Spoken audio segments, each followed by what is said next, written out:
Ерөнхий сайдаас өгсөн чиглэлийн дагуу Эрдэнэс 5-7 хувьцаат компани талаар дараах арга хэмжээг авахар болжээ. Тухайлбал иргэд 28% хувьцааг эзэмшдэг бөгөөд 3.4 сая хувьцаа эзэмшигчтэй гэсэн үг. Эрдэнэс 5-7 хувьцаат компанийг олон улсын менежментээр удирдуулах шийдвэр гарсан байна. Тус компанийг олон улсад нээлттэй сонгон шалгаруулалт зарлаж дэлхийн хэмжээнд хүлээн зөвшөөрөгдсөн менежментийн багаар удирдуулахар боллоо. Эхлээд үнэлгээ болон аудит хийн, дараа нь менежментийн багийнхүү оролцох нэ. Хэдийгээр бирж дээр ямар нэгэн тийм хувьцаа нарилжаалагдаагүй ч гэсэн энэ бол нээлттэй компани хил тод байгаа гэсэн. Тэгэхээр Эрдэнэс 5-7 хувьцаат компанийн удирдлагыг олон улсын менежментээр удирдуулах ийм засгийн газрын шийдвэр гарлаа гэж ойлгож байна.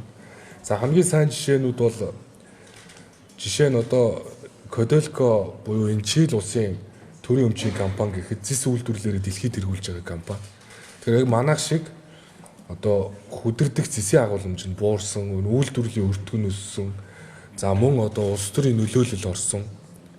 За ил тод нээлттэй байдал алдагдсанаас болоод энэ менежментийн үйл ажиллагаа доолцсноос болж энэ Чилийн Коделко компани дээр бол зөвлөх үйлчилгээний компани аваад менежментийг хөндлөнгийн менежментийн компаниар удирдуулсан. Үүний хүрээнд бол зэсийн үйлдвэрлэл 20% нэмэгдсэн, өртөг буурсан. За ингээ орлого өссөн гэсэн ийм сайн үзүүлэлтүүд бол гарч ирсэн, сайн туршлага байдаг. Ингээд үүнийгээ засгийн газрын хуралдаанд тухай бүрэн танилцуулаад, за иргэд олон нийтэд ч гэсэн танилцуулаад цаашдаа бол бид энэ Эрдэнэс 5-7 хувьцаат компанийг илүү олон нийтэд нээлттэй, хяналттай болгох ийм арга хэмжээг авч хэрэгжүүлнэ гэсэн. Нээлттэй сонгон шалгаруулалтын үр дүнг засгийн газар олон нийтэд танилцуулж Эрдэнэс 5-7 хувьцаат компанийн үйл ажиллагааг илүү олон нийтэд нээлттэй, хяналттай болгох юм. Өмнө нь гүйцэтгэх захирлын сонгон шалгаруулалт явуулахад улс төрчид нэрээ оруулаад ирдэг. Үүний цаана авилгал явагддаг.